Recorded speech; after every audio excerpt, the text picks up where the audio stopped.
I am the first speaker and moderator for this session, so thank you all for coming.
Options to help them access funds that are available, other sorts of technical assistance to help communities of all levels manage the cost of environmental protection and activities that are related to that. And so the Environmental Finance Centers work in a way that each covers an EPA region, which is what this slide right here shows you, the 10 EPA regions and how they're broken out.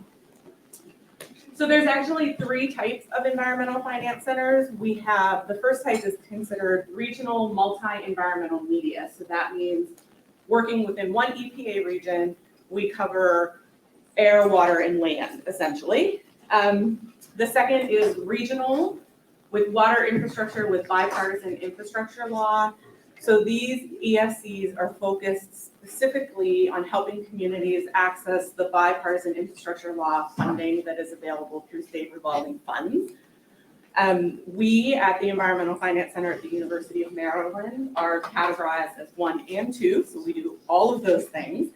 And then the third type is a national water infrastructure EFC, which, as the name suggests, works nationwide. And we are part of several teams of national partners in category 3. And there's four of those. So basically what we do is largely focused on providing direct technical assistance to communities. We support communities to help them take concrete steps towards accessing all sorts of funding, including the infrastructure dollars, and coordinating and supporting effective delivery of technical assistance. We work in essentially 3 different categories, capacity building and training.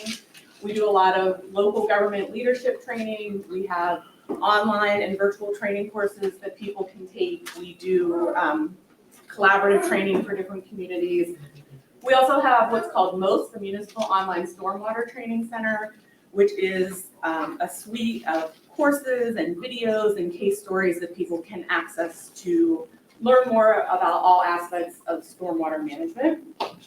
We work in the realm of policy analysis and financial assessment. This can include policy review, funding and financing strategies for different things, budget analysis and program evaluation. And then lastly, community outreach and facilitation. So designing community outreach campaigns, facilitating stakeholder engagement. Natalia and I do an awful lot of that. Coordinating and conducting focus groups, managing community surveys and interviews and everything in between. Basically, if you have a need for it, we have someone who probably does it. So to touch a little bit specifically about the water infrastructure technical assistance, this is something that is just starting. We're just getting into this right now. Last fall, we were designated as a water infrastructure center for the Mid-Atlantic region. You can see there's actually 13 of these EFCs. Some regions have multiple centers in them, and that's because those centers are doing somewhat different things. So we cover all of Region 3, which is essentially the Mid-Atlantic. So we cover the district, Maryland, Virginia, Pennsylvania, West Virginia, and Delaware, everywhere in between. The EPA designated 13 of these structures across the country as part of the bipartisan infrastructure law, which, as you know, is the largest federal investment in water in the history of the country. And so a lot of work to be done there. This link here will take you to the EPA's website if you have more questions or want to read more about the water technical assistance. Whether we're talking about the water technical assistance or technical assistance in general, we function under 3 principles, essentially. The first is to provide direct technical assistance to communities. That's our whole role. That's what we do. And so what exactly does that mean? That means we are providing direct interactions with communities. We go into the communities, we work with the community leaders, we work with the residents of those communities by providing workshops, seminars, technical assistance to help those communities, most importantly, to meet them where they are. We need to have an understanding of what the needs are and where you are so that we can help you in order to make progress toward meeting those goals that you have. The technical assistance services are informed by the technical, managerial, and financial constraints of whoever we're helping, right? Like it doesn't serve a community if we come in and say, this is what you need to do, but you don't have the capacity to do that. And so meeting you where you are is really important. We also strive to be culturally competent and engage the broader community. So being cognizant of the community sensitivities, helping the community build community trust and engage the community on the whole. Those of you that are in the room that maybe are talent leaders or community leaders, you know, if you are trying to enact legislation or pass an ordinance or something like that, and your constituents, your residents don't understand it and don't support it, it's going to be a much harder climb for you. So we engage the community across the board. The second one, we support communities to take concrete steps towards accessing infrastructure funding. So as we're working with the communities, we stay focused on helping them build that path to apply for access and or implement the funding that's necessary to implement whatever the environmental needs are, whether it's stormwater infrastructure, wastewater infrastructure, or anything in between. And so this includes things related to the Clean Water Act, the Safe Drinking Water Act, the bipartisan infrastructure funding, and all sorts of sources, as well as the emerging contaminants in small and disadvantaged communities program. So to make sure that this happens, we take a stepwise approach, including collaborating with the EPA and the other programs that are necessary to identify communities that need assistance. Communities can also self-identify. We conduct initial community outreach and assess the community's water infrastructure needs, and then develop a technical assistance work plan for the community to help them along the path.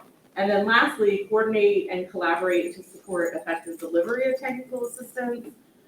We recognize that there's a lot of moving parts to this process, and there's a lot of different technical assistance providers that are out there. And we really want to be a value add and not be duplicative. So we take a lot of steps to make sure that we're coordinating with other people who are working in communities and other technical assistance providers so that we're all helping each other, not fighting for everyone's time. Again, whether it's coordinating with EPA, coordinating with a different funder or a different technical assistance provider. Today, we've heard a lot about TICTAC, I think all week, a lot about TICTAC and some of the other things that are happening. We're also parts of those programs as well. And I think most importantly, we want to support community-centered solutions. We want the whole community to be engaged in the process and supportive of the process, and help people lead by example. So what exactly does this look like? This infographic shows a lot of the technical assistance services that are provided by the Environmental Finance Center, as well as some of our partners, specifically as it relates to the infrastructure funding. So we can help communities with planning and assessment, whether it's community engagement, plan development and coordination, studies and assessments. We do asset management, project development, everything from engineering reports to helping projects go in the ground, environmental reviews, project design. We can provide assistance with partnerships and engagement, ongoing engagement and outreach, new engagement and outreach. We do a lot of decision maker education, which I think Jackie may speak about that when she comes up. We also help form partnerships between communities and other organizations that maybe can help them better than we can ourselves. And capacity building and training. On the funding and financing side, we can help with rates and revenues analysis, financial planning. We do a lot of identification of funding opportunities and helping communities prepare applications. And then also program management, bid support, project inspection, and things like that. So if we don't cover it, we have a partner who does cover it. Can I just ask, how much of that's a lot of services, and there are a lot of many small community organizations that don't have grant writers, they don't even have an administrative assistant. How much of that big chart do you do?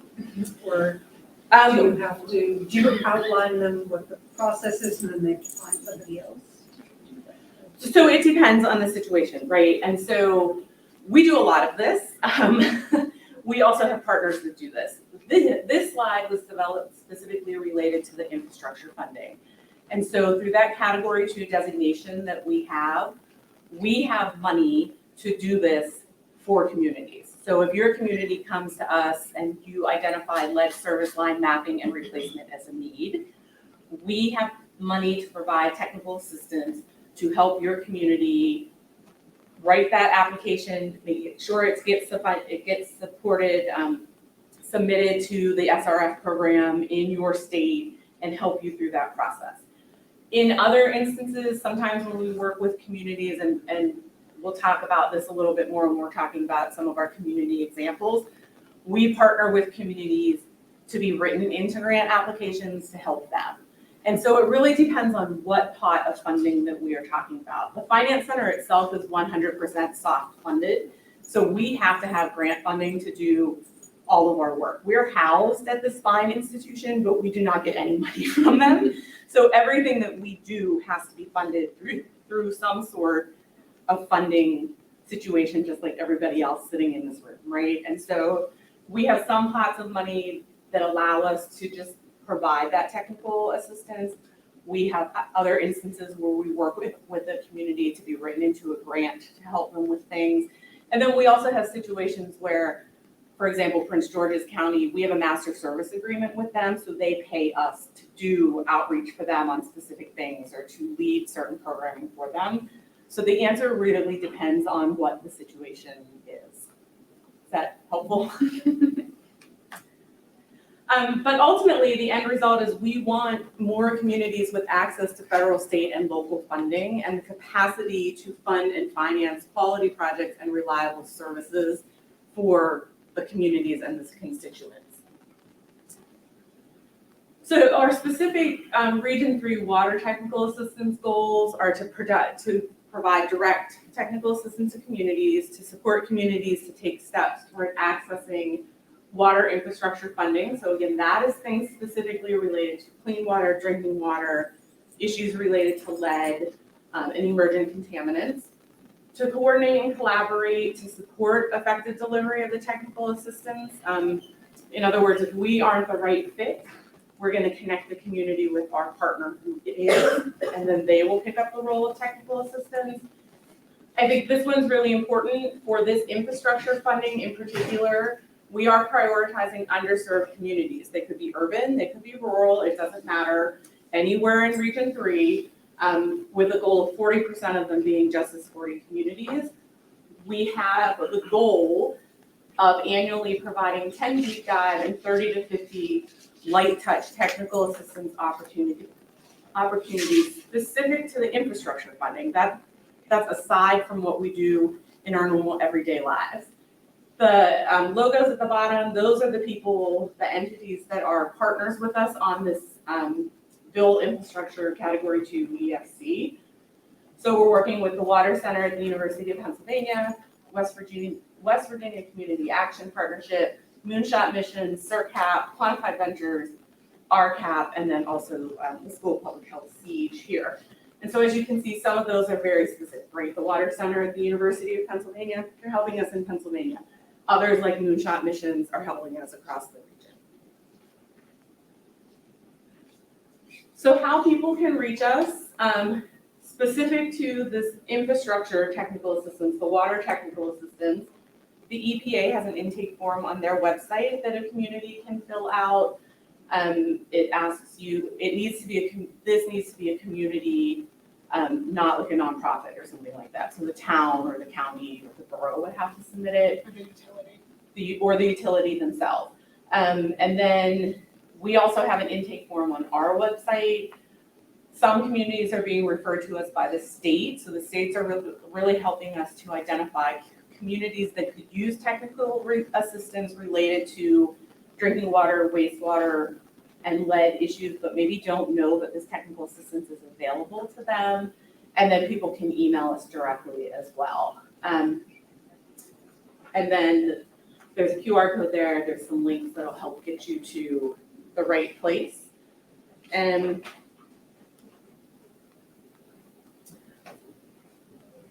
that's where I'm going to pause. Do we have any comments or questions that have come in online at this point?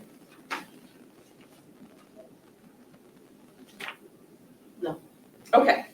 Any questions in the room? Yes. Are there any restrictions as to the type of communities that can request technical assistance?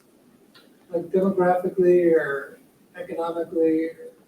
No, so for our general everyday work as a Category 1 EFC, the answer is no. Anybody who wants to contact us can contact us. We work with all sorts of communities. We're going to be giving some examples of them. And the answer is no to that, because even communities that do have capacity or do have money, maybe don't have the technical knowledge or things like that. So we work with all sorts of communities. For related specifically to the Category 2 infrastructure, the water technical assistance, anyone can apply for technical assistance. We are prioritizing those underserved communities. So anyone can apply, but as we get further down the pipeline, it may be harder for one of those communities that's not economically disadvantaged to get the technical assistance, because priority will go to those that don't have access to the right things. Does that make sense? Yeah, for example, I live in a community where probably 60% of the population are not underserved, but 40% are. Right.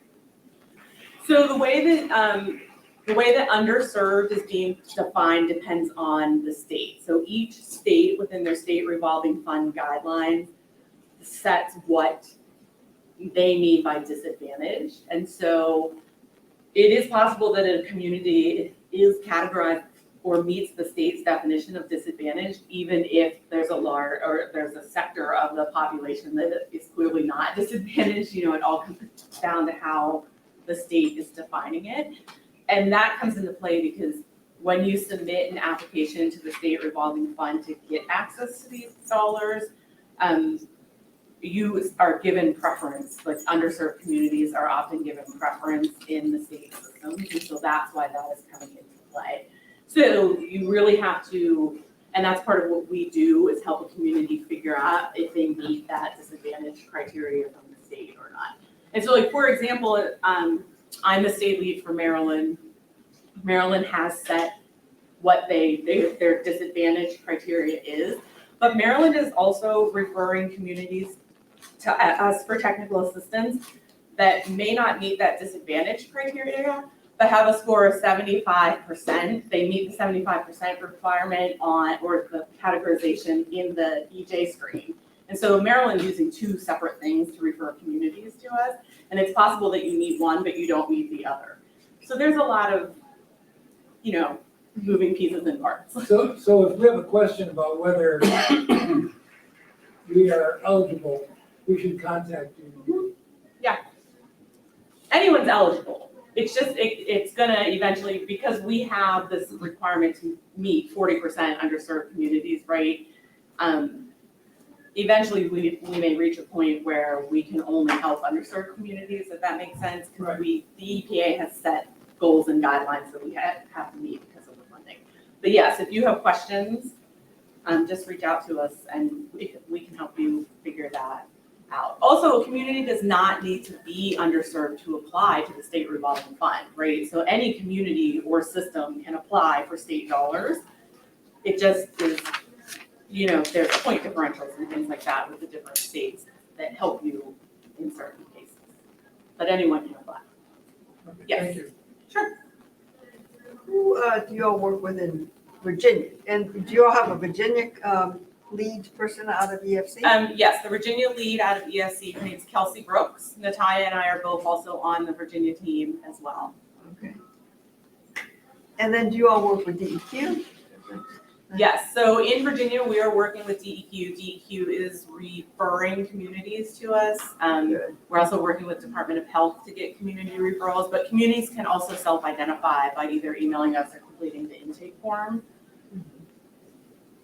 But we've had a lot of conversations with all the branches of DEQ. Yeah. And are you all currently doing some work with communities in Virginia? We're gonna talk about some of our state examples. We have some work in Virginia.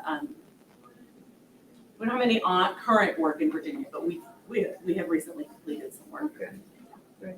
Thank you. Right? Yes.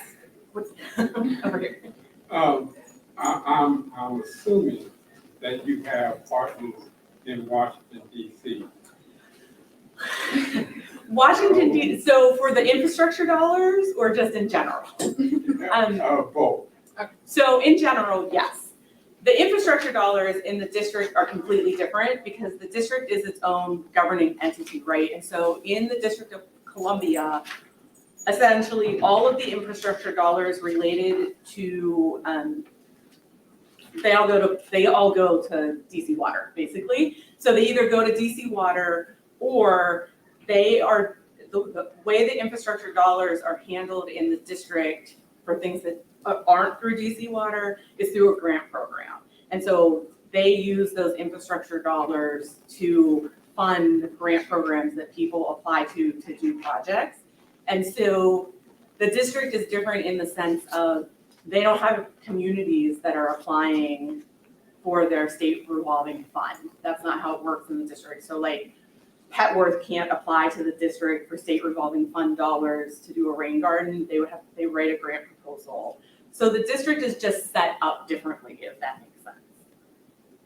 Who's in charge of D.C.? Is there a particular person who you reach out to? D.C. is a mess. D.C. is a mess. I am the state lead for. This is the first time okay. I am the state lead for. This is the first time I've heard of you. D.C. is almost, the whole state is almost a brownfield. So, I mean, like, how are we not, how long you been in existence? The Environmental Finance Center, over 30 years. 30 years. The District of Columbia handles, because they are their own governing body, right? Like they, in the state of Maryland or Virginia or wherever, there's your local reports to your state, which then reports to the EPA. That middle ground is not there with the district. It's the district and then it's the EPA, right? And so because also the district does not have townships or boroughs or municipalities the way that the states do, their money is handled much differently, which is why in terms of drinking water and wastewater, you know, DC Water handles everything for the district, and then the other pot of money the district doles out in grants. And so it's just a much different setup. So our technical assistance process with the district is going to look very different because they don't have communities applying for funding. We're actually meeting about that next week. Well, we don't know nothing about you. So that may be a good reason, and the government is not publicizing it, so we don't know anything about you. But DC is basically a brownfield. I live in DC.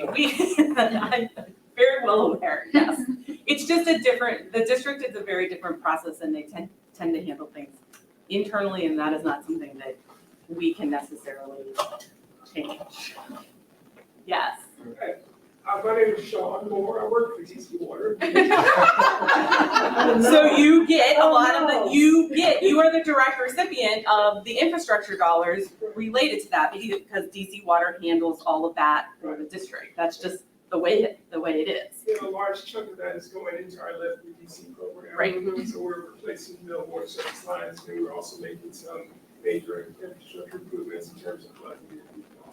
Right. Yeah. So whereas in the States, you have individual municipalities or counties or whatever that are handling those types of issues, DC Water handles all of them for the district, which is why all of the money goes to you. Yeah. Okay. Yes. Okay, a little further afield, what about Region 7 or Region 6 for EPA? Is there an equivalent for what happened to what? Yes.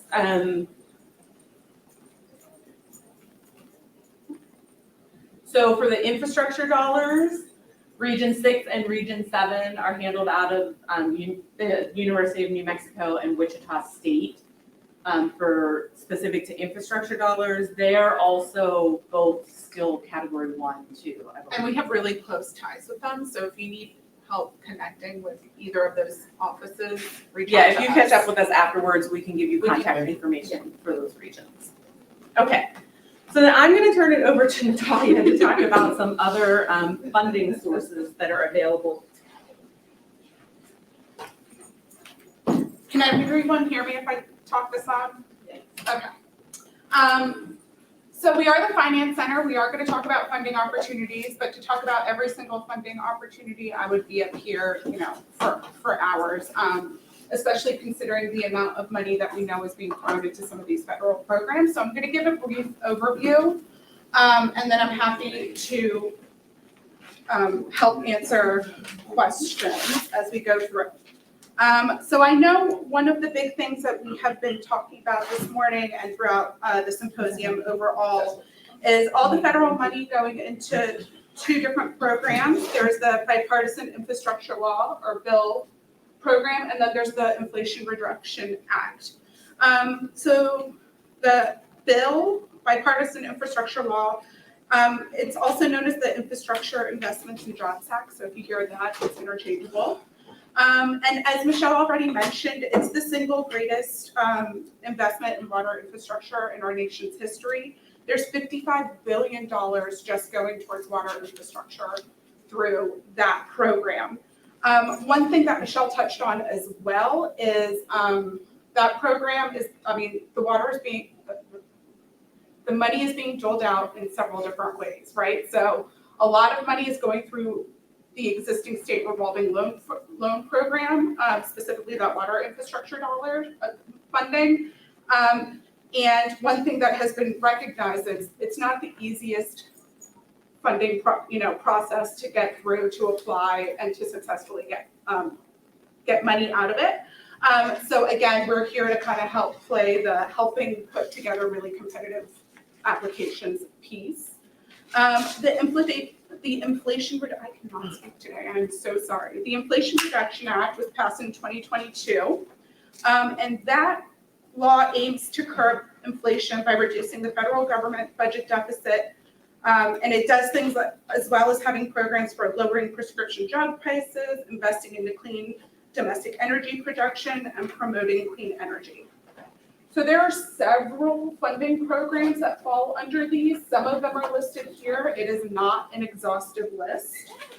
The first website that's listed on here does give you the full list of programs funded through both bill and through the Inflation Reduction Act. Also provided on the second link here is the guidebook. And this guidebook provides descriptions of all the different incentives, the funding programs, and it goes through program by program, the background on each program's purpose, eligibility requirements, period of availability, and other key details.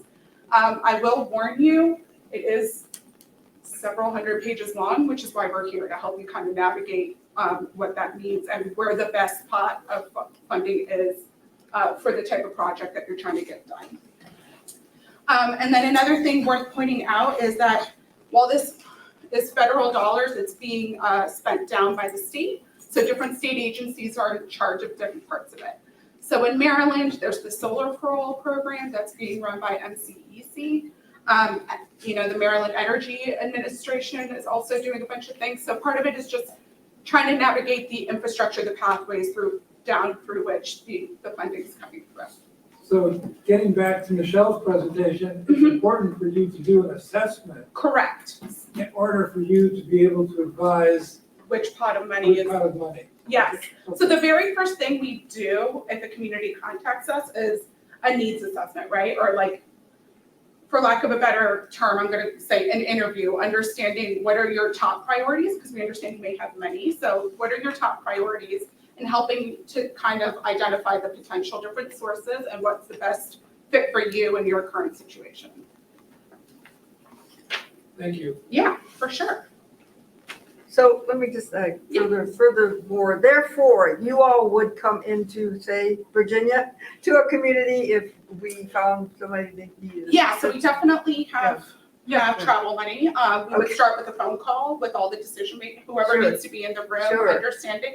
We want to make the most efficient use of our time. So if we have to bring our partners, we want to understand what the local context is, identify if it's not us.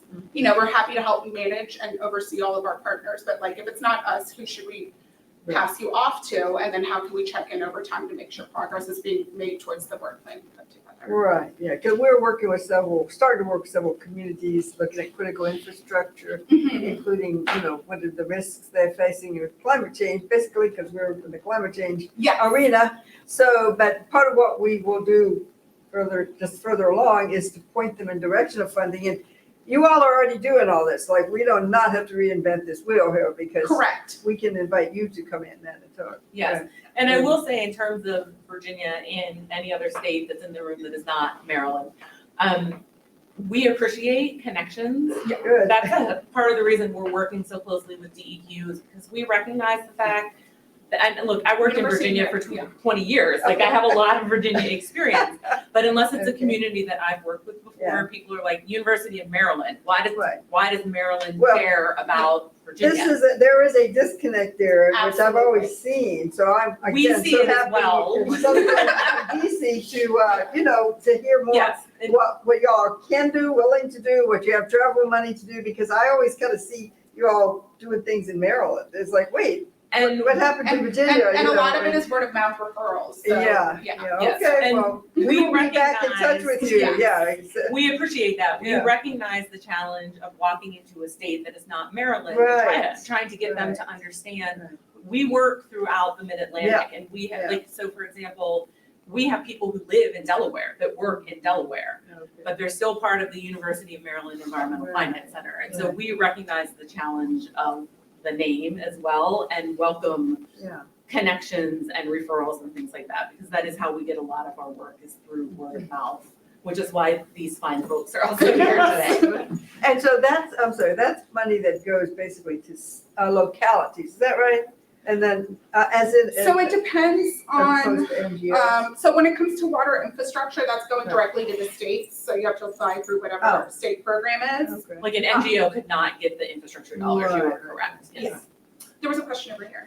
So hi, I'm Robin Lewis with Interfaith Power and Light DMP.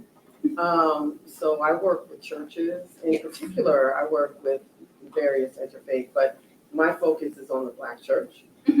So if I'm hearing you correctly, and I came a little late, apologies. That's okay. If I'm hearing you correctly, if I had congregations that wanted to do something environmental, solar, energy efficiency, whatever, I would reach out, I could reach out for them to you and connect you We would set up, with setting up the meetings to discuss with them how they would go about doing it. Do they have a fiscal agent? And do they have to have a fiscal agent for these funds? so, It depends on the fund. correct, so Right. it depends on the entity, so if we're gonna go after grant funding, do they have the right designation to be able to be the direct applicant? Do they need someone Or to do they apply? need a fiscal, right? do they- Exactly, so exactly. it's a case-by-case basis, but that would be part of that initial discussion, is Okay. understanding what the local wants and needs are and what the infrastructure is in place so that we can work with it. So do you come out, like you said, you come out, do you come out and do presentations? Because I work with Green the Church DMV, so we do presentations, workshops, and just explaining what your organization Absolutely. would do, because the assumption is they would write the grant, but you would help. Is that correct? Or you Yeah, would write the- so, I mean, again, it depends on what the churches aren't necessarily grant writers. correct, We so. do a lot of ghostwriting. Okay, Yes. okay, 'cause, yeah. They're So gonna we ask would that, not right. apply, but we would be happy to help put together, the The package, right, I mean, because that's what's needed. absolutely. I And we don't- recognize yes, that, yeah. for So sure. I'd love to connect with you all because I kind of am acting as a hub.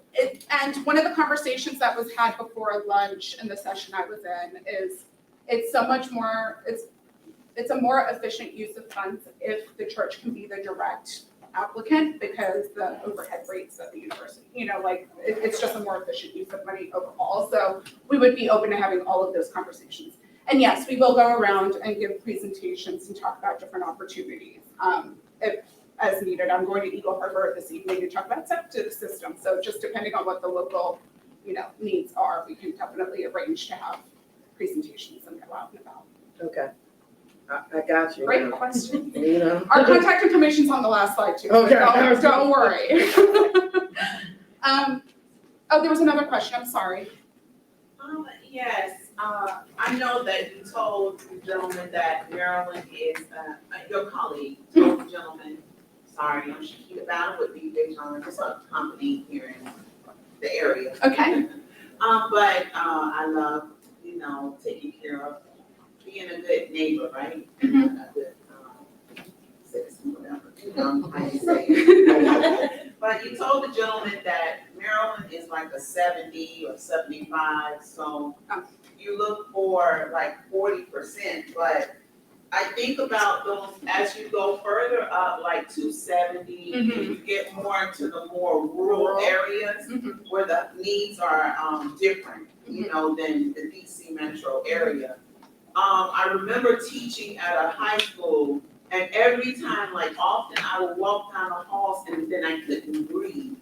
And I knew it was something in the ducts, or because my mom has a sensitivity to the dust, and every time she came to my house, she couldn't breathe. But the point is, I was just thinking about just the impact on those communities that are not within that window. Of so many rural areas in Maryland. How do you address those issues facing, even if they are supposed to have more, they don't. I had very poor children, and I was in Montgomery County, but it was on the outskirts, and so how do we still help those individuals? And it was a school, and I don't think they ever, and that was almost 20 years ago, and I still don't think they ever went in to try to fix anything. So that score of 75 that I was referring to is specific to, that is one of the criteria that MDE is using to refer communities to us specifically for the wastewater, drinking water infrastructure dollars. That's a criteria specific to that. It has nothing to do with anything else that we do other than that specific pot of money. So that's just to clarify that. And so we, in terms of the situations you're talking about, we work with anybody, right? We just have specific binding guidelines for this specific pot of infrastructure money, if that makes sense. Okay, just that wastewater. just Drinking that. water, wastewater, lead, line, that's just one of the criteria that Maryland is using to refer communities to us. You know Montgomery County may have money, but I was never drink out of that spigot, you know, and I mean, I could have. I no- grew up in Montgomery County too, and I get, my middle school had a mold problem, and I had 2 teachers that had to quit teaching in the middle of the year because of the mold Wow. problem, and that's Montgomery County. So I hear you. School systems are difficult, you have to work within the county system. That's not to say that we haven't worked with schools before. So one of mine and Michelle's challenges when we first get referred to a community or when we first start working with somebody is understanding kind of the partnership piece, everyone who needs to be in the room, because Yes.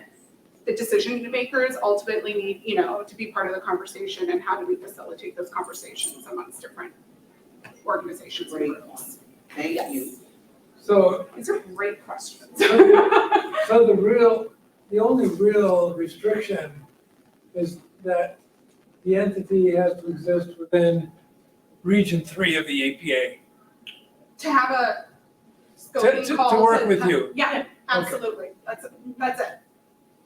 And then it would be figuring out the details from that point on, Okay. So, unless it's the water infrastructure. so you said we just need to call you and then you'll figure out. Yeah, so our emails will be at the end, and I have a few business cards, so either of those.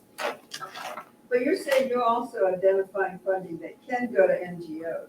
Oh, absolutely, Oh, yes. okay. We work with a lot of Predominantly, that's what. Oh, okay, Yeah. good.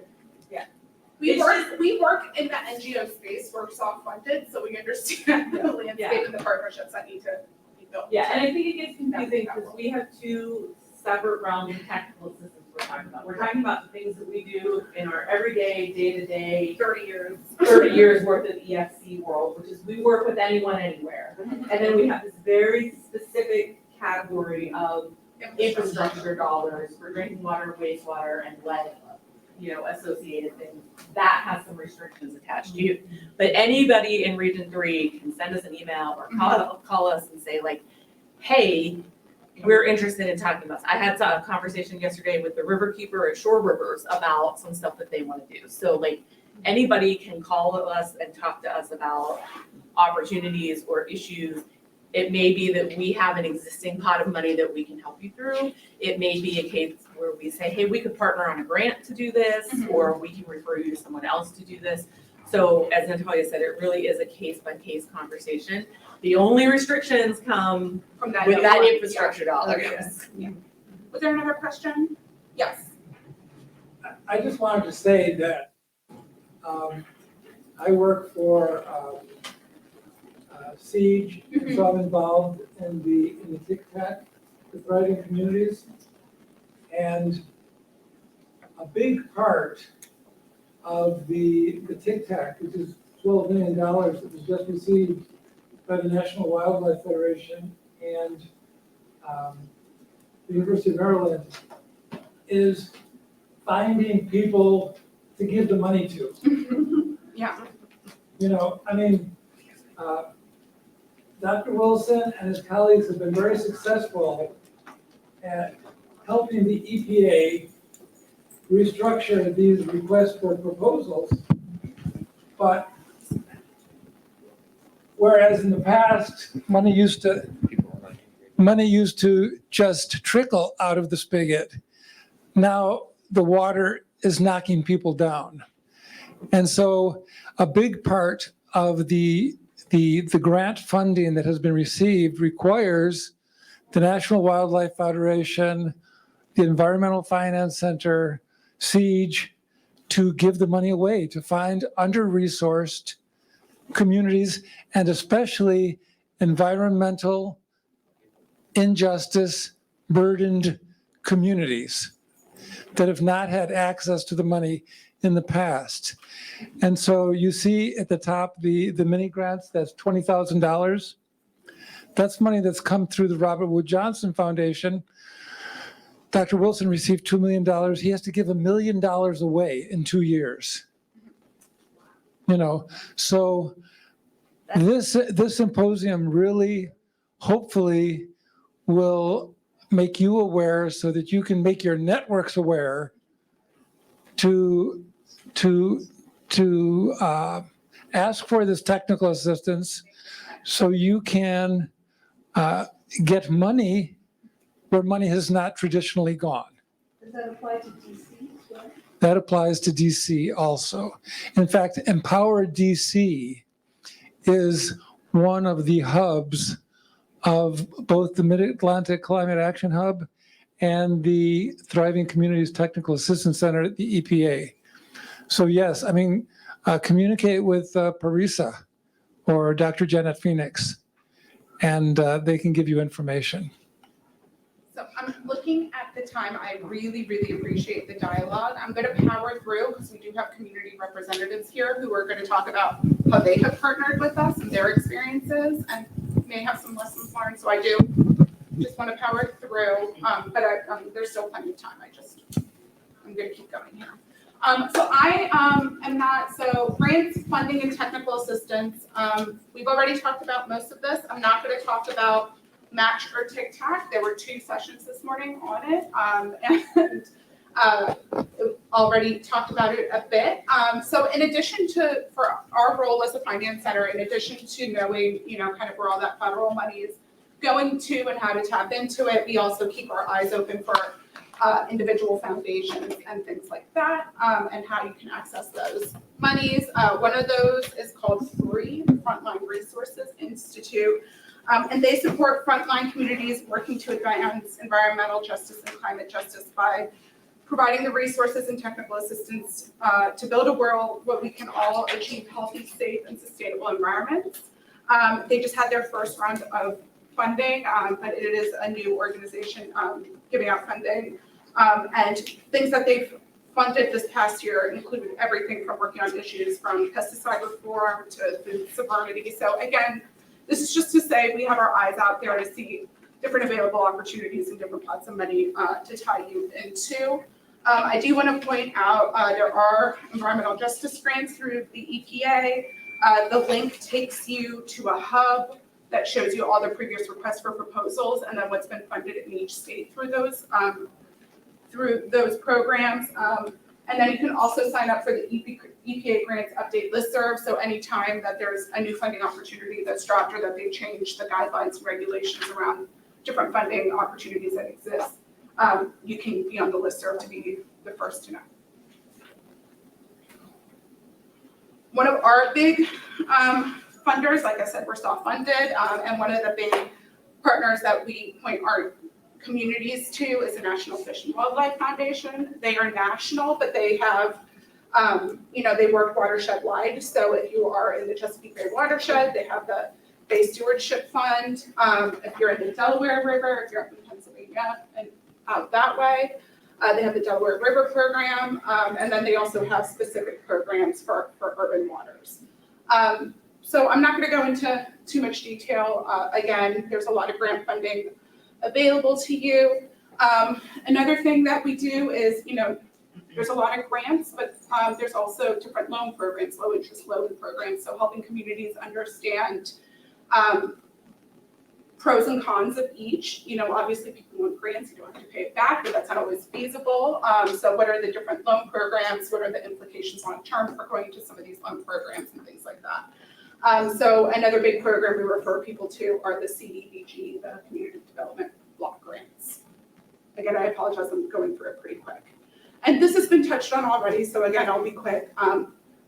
A lot of the money is either trickling through the states or is state funding, so understanding the different parameters and the different organizations at the state level to navigate to access funds as well. So any questions about fund? I know I went through that quick. I just to be respectful of people's time. I'm gonna give a couple just high-level examples of projects that we've done throughout Region 3. And then we're gonna talk about 2 projects specifically, and then we're gonna have our great community partners speak. So in Maryland, we have the Sustainable Maryland program that is a municipal certification program. So same way a building, for example, could be LEED certified, a municipal entity can be certified by doing a number of different things.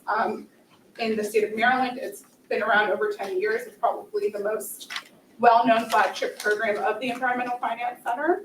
An example of us working one-on-one with a more rural community in Maryland would be Emmitsburg. They just got permitted recently for stormwater regulations, so they know that they have to put projects in to treat stormwater. They don't 100% know, they didn't 100% know. They had a good understanding of the projects they wanted to put in, but they didn't know how to finance that long term. So there's the money to get projects in the ground, and then there's the project money that you need to maintain projects over time so that they keep working as designed. So we looked into a feasibility study for them, and they decided to pass a stormwater fee, which is very common in Maryland. In West Virginia, we featured the city of Berkeley. They have a very, very innovative kind of greenscapes committee, and they have a lot of green infrastructure in a very small town, and it's very impressive. So we featured them in one of those online courses that we talked about. We also helped do training with them in the Eastern Panhandle region to understand, to kind of do a map crosswalk and understand how we can integrate their water quality goals with some hazard mitigation in a very flood-prone area. So those are other types of work that we've done. In Delaware, we helped them stand up a tree steward program. As you guys likely know, there's a goal to plant so many trees across the watershed in a very short amount of time. So there's a bunch of programs kicking off to identify where to put those trees. And I'm actually going to turn it over to Michelle to talk about Virginia and Pennsylvania since those were her projects. But I just wanted to give you an idea of the different types of work that we have done throughout the watershed.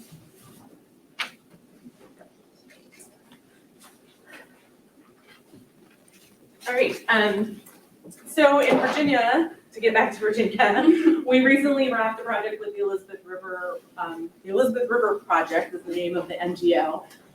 They have a watershed action plan that they do every couple years for the Elizabeth River and the rehab associated with it. So we did a project with them to help them identify new and unique funding and financing opportunities to fuel all of the projects that need to happen. We also worked with them to identify new partnerships that they hadn't potentially looked at before.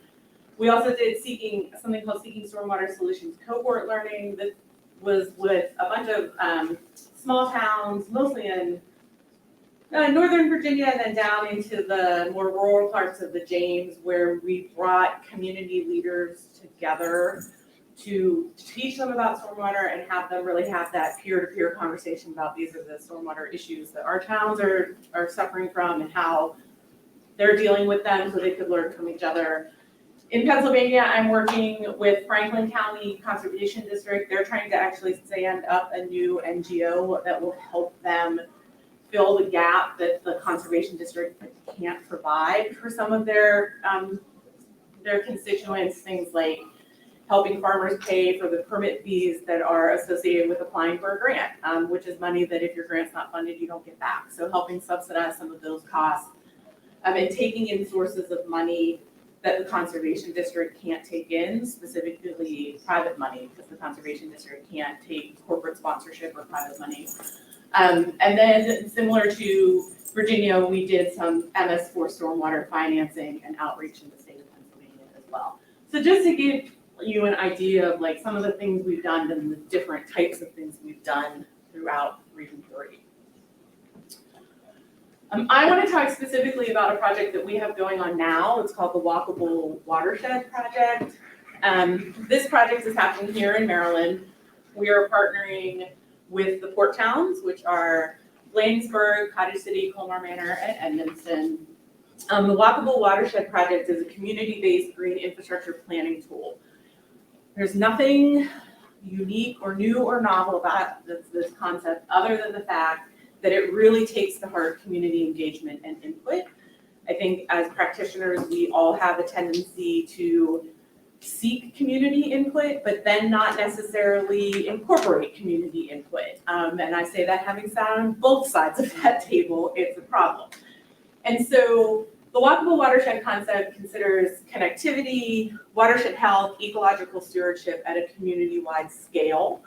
It supports the needs and goals such as improved connectivity and access, safe routes, open space, outdoor amenities, while addressing flooding and resilience, and in the context of revitalization planning, which I think is really important these days, particularly when we're talking about things related to water. We are always applying a climate lens, and there's no way that you cannot do that in the current landscape. And so basically it combines innovative planning with community capacity, resulting in cohesive strategies to guide efforts to improve the watershed and community health, to strengthen local infrastructure. And this last one is really important to me, leverage investment. How do we leverage what we are already doing and the money and activities that we already have happening? So our project team for this is a company called SKIO. They're the originators of the walkable watershed concept. They started doing this in 2011. And then Hirschman Water and Environment, who is a one-man show out of Charlottesville, SKIO and Hirschman and myself have actually worked together on walkable watersheds at several different places in the Bay. And then unique to this project, we are engaging Defensores de la Cuenca, which I'll talk about several times, but they are conducting all of our Latino outreach for this project.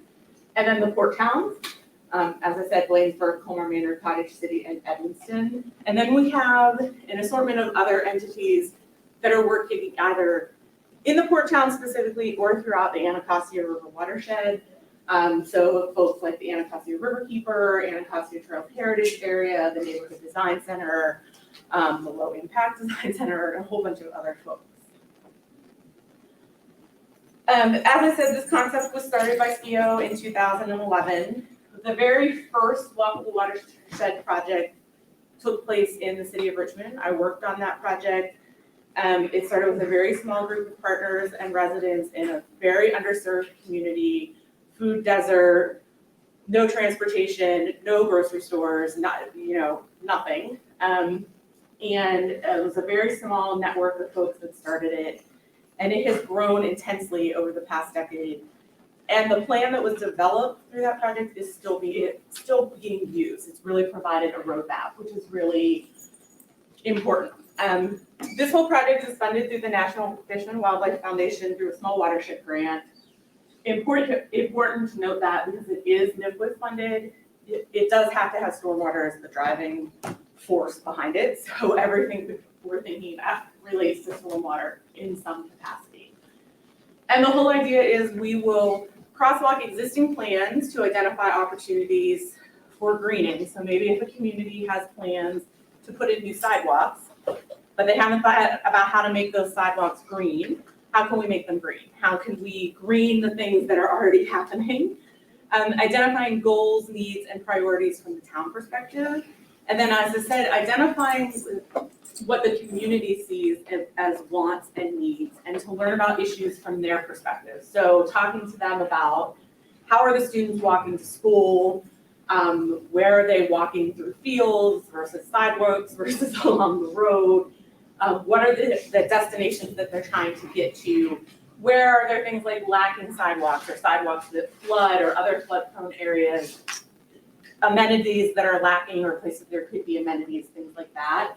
And then combining all of the information that comes from the towns as well as the information that comes from the communities to develop one comprehensive plan for all 4 of the towns. So this plan will identify a whole suite of projects, varying from things that are very small that a town like Edmonton can do on their own, to things that are larger where they may need a partner like us, to things that are really large that might involve partnership with folks like DOT and other things. And also hopefully projects that cross municipal boundaries so towns can work together on things. And then at the end of this planning process, we are going to be installing one stormwater management project that everyone agrees upon. There was a question in the back. Yes, ma'am. And you said that's only though in the port towns, that's not anywhere else. This project is specific to the port towns, yes. So our basic project approach for this, we're just getting started with it. It's a 2-year project. And just to give you an idea of the amount of effort going into this, it's a 2-year, $500,000 project that we're embarking on. There's 3 main committees that we have formed. We formed a steering committee, which is essentially town administrators, mayors, other town, head of DPW, things like that, from each of the port towns. And then we're forming 2 stakeholder groups. One is what we're calling a residential stakeholder group. So that's the people who live and work in those communities, as well as church leaders, teachers, business owners, anybody that lives or works in one of these 4 towns. The second stakeholder group that we're forming, we're calling more the service provider stakeholder group. And so those are people that have more of an environmental lens on things. So that's where folks like the Anacostia Riverkeeper comes into play, Anacostia Watershed Society, the town engineer. And so those people will give us a different perspective on environmental needs. But also an important role of that group is really for them to talk to each other, so we have a better understanding of who all is working in these spaces and the work that they are doing, so that again, we can be collaborative and value add and not duplicative of efforts that are already happening. What we're doing is we're compiling info from the towns, and that's like plans for things that they want to do, plans for things that they're doing, grants that they have funded, safe routes to school projects, all sorts of things like that. We've toured all 4 of the towns with the municipal leaders to talk about, oh, here's where it floods, here's where we're putting in a green street, all of those sorts of things. And our next step will be to have 2 sets of community meetings. We'll be doing meetings for Bladensburg and Edmonston together because they're next to each other on one side of the river, and Colmar Manor and Cottage City together because they are next to each other on the other side of the river. And during those meetings, that's the opportunity for the community to come to talk to us about their needs and wants and issues. We'll do a lot of marking up on maps of like, here's how I walk to get to here, here's where it floods, here's where there's a field that could be a beautiful park, things like that. So that'll be the first meeting. We'll take all of that information back, combined with the information from the towns, we'll form draft recommendations. We'll have a second round of meetings where we present those recommendations, get additional feedback from the community. We're also having stakeholder calls to do essentially the same thing. The other thing about the stakeholder group specifically is they will review the draft plan before it goes out. And then this last one, simultaneous Latino engagement. This is really important and unique to this project. The port towns collectively have the largest Latino population in all of Prince George's County. In these 4 towns, it's upwards of 50% at least in all of them. So we also recognize the fact that engaging that community takes a different set of competencies than we typically have. And so we have engaged the assistance of defensores to lead that, because it's really important that we are getting the same information out of the Spanish-speaking community that we are getting out of the English-speaking community, and we recognize the fact that having a community meeting where we ask people to come and mark up a map is not going to work with that population. And so everything that we are doing in the English-speaking community, Abel and his team will be doing with the Latino community in just a very different way, so that we have comprehensive information coming from everybody that lives in these towns. So where are we now? We have met with and toured all of the towns. We're in the process of crosswalking plans and completing the initial mapping. That's what you see here on the bottom is a snippet of one of the maps that we're working on that shows things that we've learned from our tours. We're finalizing the stakeholder groups, and we are on track to hold our first set of community meetings in late October. So this is still very early stages of this project, but we wanted to give you an idea of something that is large scale and cross community that we're working on locally. Any questions about that? Yes. I'm sorry if I missed this, but I'm just curious, like, what the ultimate outcome is for the project? For this project, we're gonna be developing one plan that will identify a whole suite of projects for each of the towns. So that then ultimately the towns can use that plan as a roadmap for environmental projects that they need to do or want to do and potential partners and sources of funding for it. So it gives you an opportunity to, like, when a grant opportunity presents itself, to say, oh, hey, this will be a good fit for this project, and we already know who our potential partners could be. So it gives you a leg up in that sort of process. Yeah. So basically, oops, sorry. So basically you're doing a lot of community engagement to make sure that the project that is designed has the support of the community. Yes. And all of the materials that you are developing can be used to develop a proposal. So it's not money wasted. It's not, at the end goal is not just a design, Correct. but the end goal is to help the community to decide what the community wants, so that when the opportunity to obtain funding appears, that they will be prepared to do that. They will have already, anybody who writes a grant knows that when the opportunity drops, the first question is, do we have a project and does the project fit, right? So at the end of this, these 4 towns will have a list of projects that they know will already fit what those opportunities are. Then it's just a matter of moving forward, because you won't be starting at ground zero and saying, well, we could do this or we could do this, but if we do this, and who are our partners gonna be? And then you have to do all of the stuff before you can even start writing. So when this plan is done, Rod will be able to look at the plan for Edmiston and say, this project is a great fit for this source of funding that's now available. And we already know that these are 3 partners that are interested in working on it with us, so that you can get right to writing instead of spending half of your open period identifying your partners and figuring out how you're gonna get it done. And It's a planning tool for planning. and the total cost of this technical assistance is?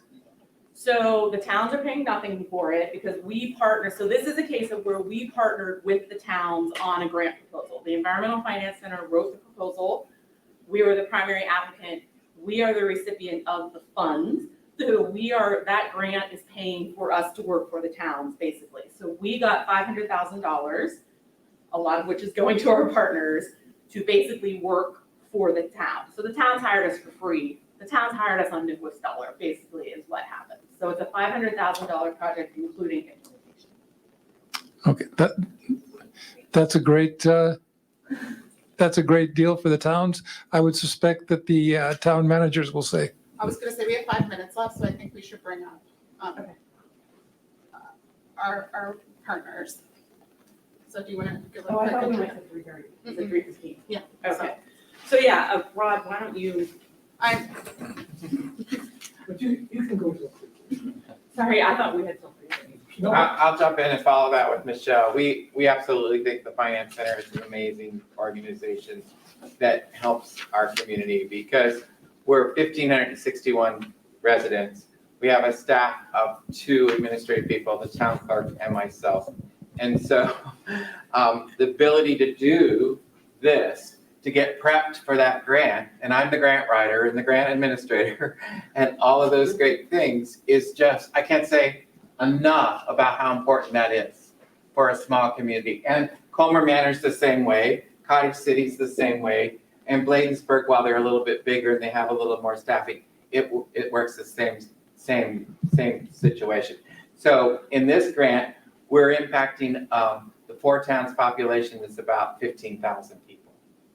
And in our community, we have 273 homes, and we're a flood prone, and there's Greg from Colmer Manor. And so we're a flood-prone community, and identifying water projects that can do and help us to keep that from happening, just like my colleague's going to talk about for North Brentwood, is vital to us. And the county owns our storm drain system.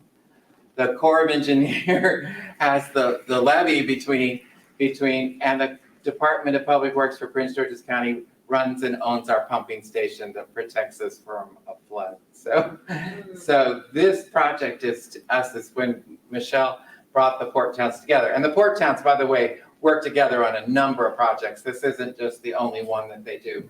We formed a group, coalition of the port towns a number of years ago, and we just continue to work together on a lot of different things. But the Finance Center has helped us in a lot of areas, and I'm going fast because I know I want to give enough time for this wonderful person to come up and talk about projects. But we have almost 50 rain gardens in our community.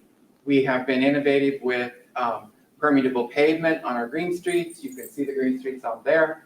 But we also did a demo project with permeable gutter, 400 feet. We've had partnerships with the Chesapeake Bay Trust, with Prince George's County Stormwater Management, with any person or organization we can find that we can get funding from. We're in the middle of right now a USDA grant to do food composting door to door. We're a green community. Edmonston has been known for that. We probably built the first green street in Maryland on Decatur Street, our main street. And so green, and we're in the Anacostia watershed and the Chesapeake Bay, of course, and that's vitally important that we try to clean and we educate. Our community is 60% Latino, so Defense de la Quinta is one of our major partners. They help us with outreach, just like these folks. If we didn't have these folks to be able to have that, to help us with that outreach, we wouldn't get that accomplished, so that we know what those people want to have done in their backyard, what they need to make it work for them. And so the Environmental Finance Center is vitally important for that. We're in the Sustainable Maryland program. Just being in that program, we have 10 criteria that we have to do each certification round every 3 years. And in that, each of those, whether that ranges from community-based food to energy to greenhouse gas to climate, whatever it might be, there's a number of activities that we have to do in that group. It's really forced the community to come together. Our green team is probably our most active group of folks. They make my hair hurt that even though I don't have hair, when they get together, because they have lots of great ideas about what they can do, the tree canopy, what needs to be done with the tree canopy, what about the flooding, what about this. So it's a great group of people. They help you, you call them up, they're there for you. They put out the grant information. This grant's available, this is when it's due. They'll help you with it. So I can't say enough great things. They've helped us with our website. We have edmontonsustainability.com. One of the folks from the Environmental Center helped us develop it, design it, put all kinds of resources on it. They did a pet waste program for Prince George's County demonstration project. It just kept growing. Each of the communities were assisted with getting pet waste stations installed in our community. So for us, I can't say enough great things about Michelle and Natalia and Mike and all the crew at EFC. We couldn't get along and couldn't accomplish what we do in water infrastructure, stormwater, without their assistance. And I would say if there's anyone in the room from a town, if you want to talk to somebody about like what partnership means and how to partner and how to take advantage of all the different opportunities that are out there, this is your man, because I think that Edmonston does, compared to some other places, that you do the best job of taking advantage of all the opportunities that are presented to you, whether they're through us or through someone else. And I think you have a lot to teach people about how that can be beneficial. So if you have questions about partnering, please talk to Rod. Jackie, I know, I want to give you a few minutes. I'm sorry, we're running just a few minutes over. Well, I will be real quick. Thank you.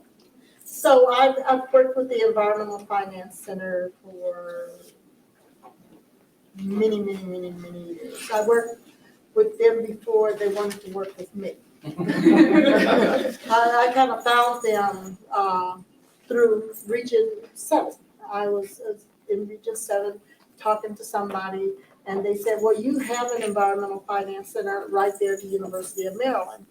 I wear a lot of hats. I've worn a lot of hats. I've been an elected official. I've been a mayor.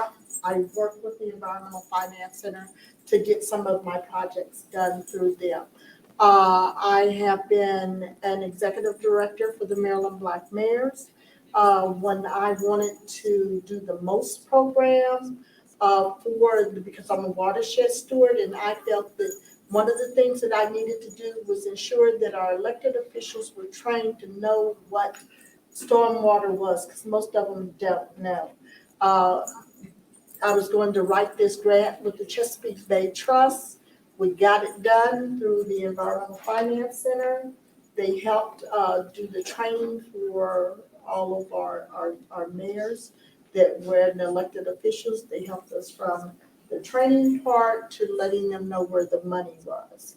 So when somebody said about NGOs, the Maryland Black Mayors is a nonprofit organization.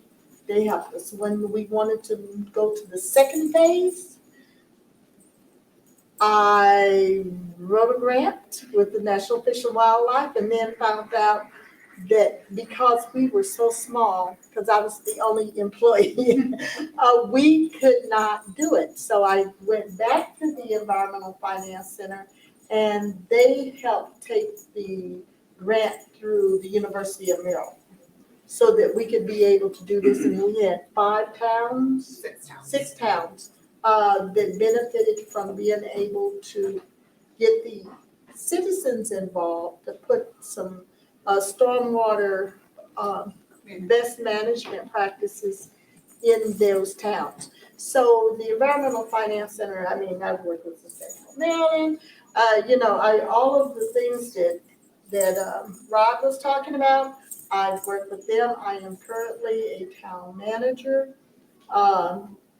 for, I was certified town manager, so I've been a town manager for several different towns. You always have this toolbox. They're in my toolbox. And I call them. And if they can't help me, then they can direct me to someplace else that can help me. So all I can say is get their information, give them a call. If you have something that you need, if they can't help you, they can direct you to where you need to be and do the help that you need.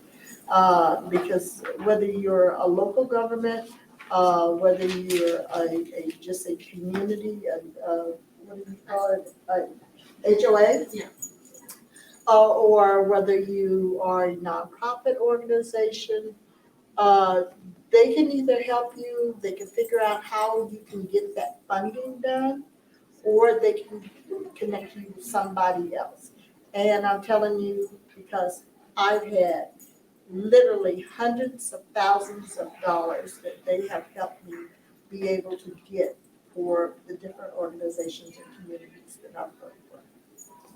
And I'll say, in addition to being great at taking advantage of partnerships, if you have questions about educating your community leaders, your town managers, your mayors and things like that, Jackie has a lot of experience with that, and she's a great person to talk to about that. So if you have interest in how do we educate our leaders and decision makers about things, she's the person to talk to.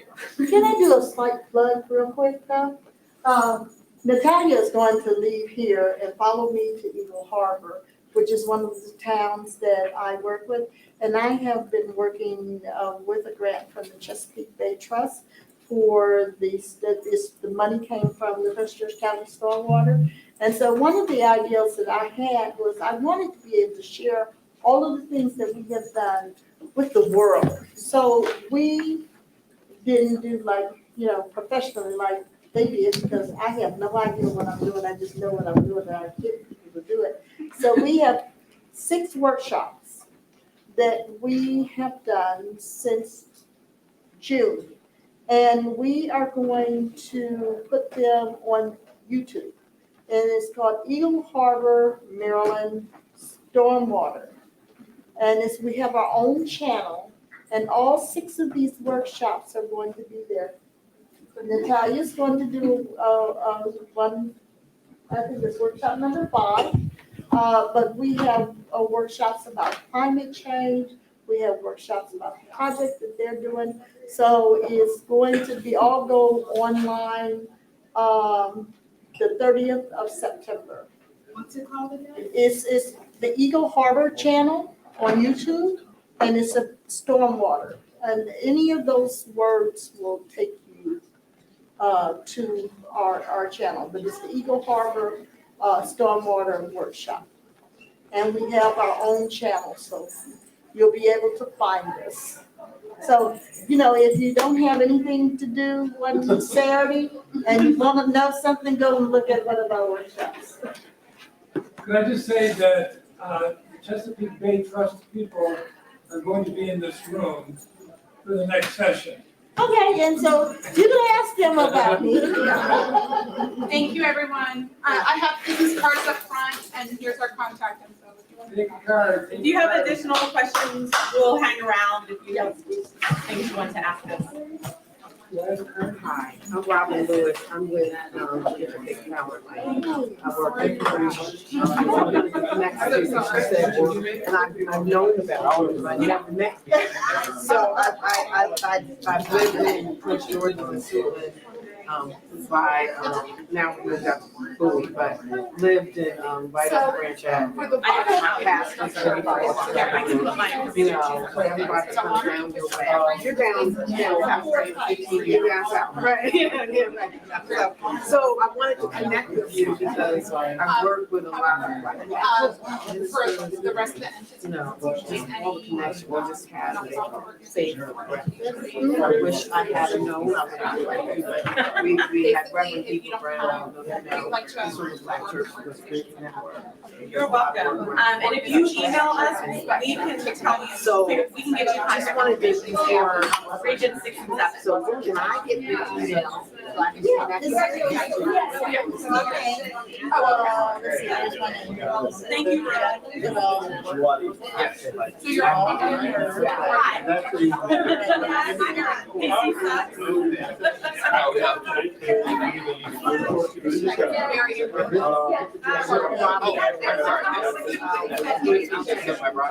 This is our greatest. And what do you do in your city?